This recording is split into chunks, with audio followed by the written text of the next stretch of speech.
आज कॅबिनेटच्या बैठकीला शिंदेचे बहुतांश मंत्री गैरहजर असल्याची बातमी आपल्या माध्यमातून आम्हाला बघायला मिळत आहे. काही मंत्री तर दालनात होते, मात्र त्यांनी बैठकीत येणं टाळलं असंही कळतंय. मला वाटतं ही बातमी काही फार अनपेक्षित अशी नाहीये. मुळात वाया सुरत गुवाहाटी करत जेव्हा शिंदेंनी हा प्रवास केला तेव्हाच शिंदेंना हे सगळं ज्ञात असायला हवं की त्यांनी जे पेरलेलं आहे तेच उगवणार आहे. भाजपा कुणाशीही मैत्री ठेवू शकत नाही. भाजपा कुणाशीही प्रामाणिक राहू शकत नाही.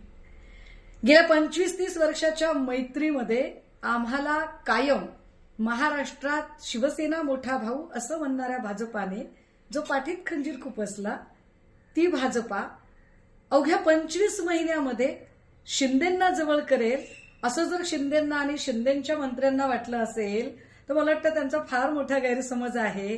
आणि हो, शिंदेंकडून लोक जात आहेत म्हणून शिंदेंनीही त्रागा करायचं काही कारण नाही. कारण जेव्हा जहाज बुडत असतं तेव्हा सगळ्यात आधी उंदीर बाहेर पडतात. तुम्ही ज्यांना वाघ म्हणून सोबत घेतलेलं आहे ते सगळे उंदीर आहेत हे हळूहळू तुम्हाला कळायला लागेल. जसजसा एसआयटीचा, ईडीचा आणि एकेकाच्या चौकशीचा पाश आवळला जाईल तसतसं सिंहासन डळमळीत व्हायला लागेल.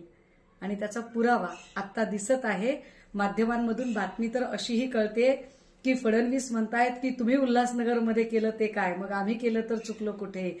मला वाटतंय ठकास महाठक दोघेही एकमेकांना भेटलेले आहेत, त्यामुळे छान चाललंय सगळं.